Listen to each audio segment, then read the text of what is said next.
This is a glacier in Norway that you can see the crevasses here from this is from synthetic aperture radar data. Very useful because it goes right through ground cloud cover and it sees in the dark, and so it's good for polar regions. But to me, watching the glacier move and the crevasses move really reveals how the behavior of these things. You can see that the crevasses keep moving along, and it's almost alive. And in fact, the entire Ross Ice Shelf, this massive thing that's larger than the North Island, is moving a meter or two every day. And so that's one big problem in Antarctica is you get GPS coordinates and you have to check the time of the GPS coordinate because in a few days it'll be quite different. And they've almost lost aircraft by trying to land on a runway that had moved. The runway had drifted. So I'm using some of the images from Dan's traverse that just ended in January. It was the first New Zealand traverse since Edmund Hillary's back in 1959. So they were taking all this equipment out to the drill sites at right at the boundary of the Ross Ice Shelf, and a lot of this applies. I got the author of The Martian to wish Dan well from good for his traverse, because it's almost identical to the movie The Martian. And so, but of course, we also have rovers there, and one of our advisors is does the traverse planning for the Mars rovers. They have their own set of hazards to deal with because their little wheels don't handle very much. But here they are dragging all this equipment out to the drill site, and this is an image of a kind of crevasse that you're worried about, where the ice shelf can be 400 meters thick, and this just plunges straight down. In fact, in 1959, I guess the one casualty was the New Zealand engineer drove a tractor into a crevasse, and but it's still happening. Like even 2 years ago, some of the best experts in Antarctica fell in, and they were just shocked because they were such good experts at identifying these. And here's the big Ross Ice Shelf there, and and so these are the concerns about the amount of sea level rise if this ice melted, and the question is Ross Ice Shelf actually speeding up, and which could be it looks like it might get close to a meter sea level rise by the end of the century, and then Antarctica drives so much of the rest of the climate system, and even the level of melting around in the ice drives the ocean circulation that keeps and so a change in Antarctica could actually change the climate in Europe. So this is the kind of places where they're trying to do this drilling and then find this sediment down here that is a record of ancient, over the last million years, what has happened. And so there's that traverse.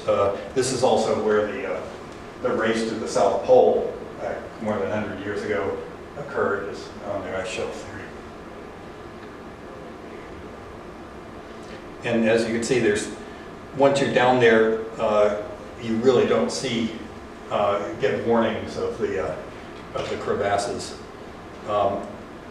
And so Dan was accessing all this data, whatever remote sensing data he could get. And if you have a crevasse and it has a slight snow cover and and it's sunk a bit, then then visible light images will let you see the crevasse network. But a lot of times snow is just flat across. And so this is what a visible light image looks like for that area.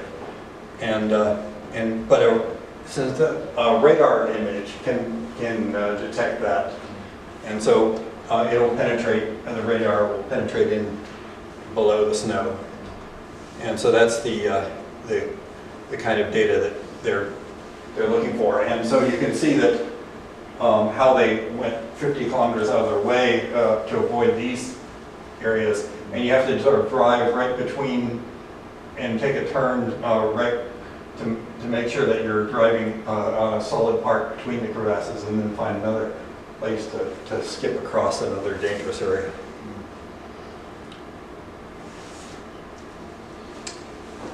And so that's their radar booms. The question is can we improve on this any? And also, can we?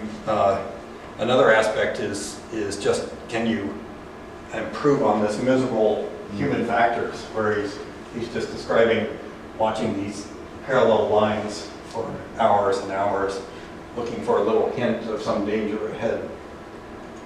And and a lot of times, because there's such a confusion about even which direction you're pointing, because for example, the magnetic poles are so far separated from the actual southern pole that you really have to just rely on GPS, and you're not even exactly sure which direction you're pointing, and so you may have a warning of a crevasse coming up, but if a momentary lapse of attention, you could be driving 30 degrees in the wrong direction, and so he was saying he wished he had like a augmented reality that you could look around and see what where the crevasses were in the invisible there. And then as soon as you find one, you're starting to poke around and see how thick it is. Science by stick. Yeah. Yeah. And at least this was clear enough that they could fly the drone and take a picture. But the other times, of course, it would be wind blowing and snowed in. And you can see he's roped in, because just in case he disappears suddenly. Yeah. So those are the kind of conditions that we're trying to help, because they could use these kind of new ideas immediately as soon as they. And one of our partners is COMNAP, which is the Committee on the National Antarctic Programs, and there's 30 countries that have Antarctic programs, and so we'd like to offer new ideas and new solutions from New Zealand to the world that can then apply them in their different Antarctic programs. So I think I'll leave it at that, and if you have any questions, and I really encourage people to think about, if they're even crazy ideas.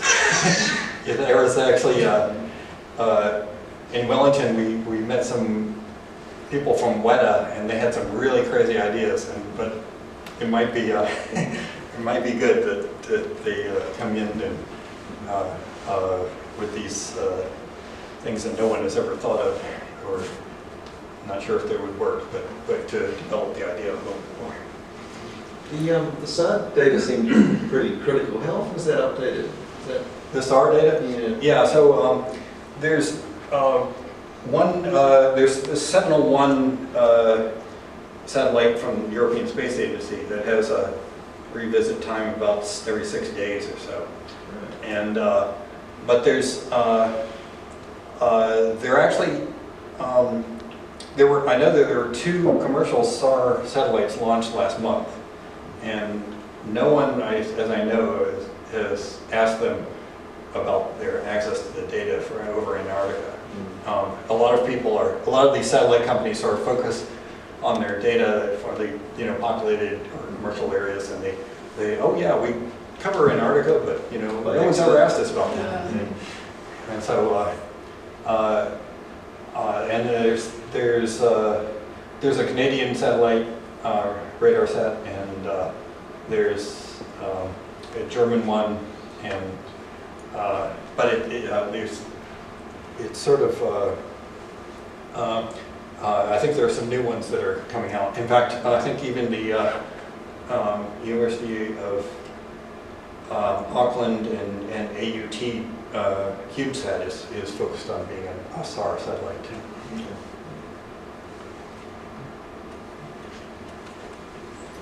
Great.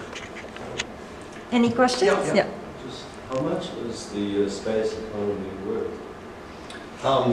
Overall, at the moment, it's $350 billion a year, and but it's also changing really rapidly. For example,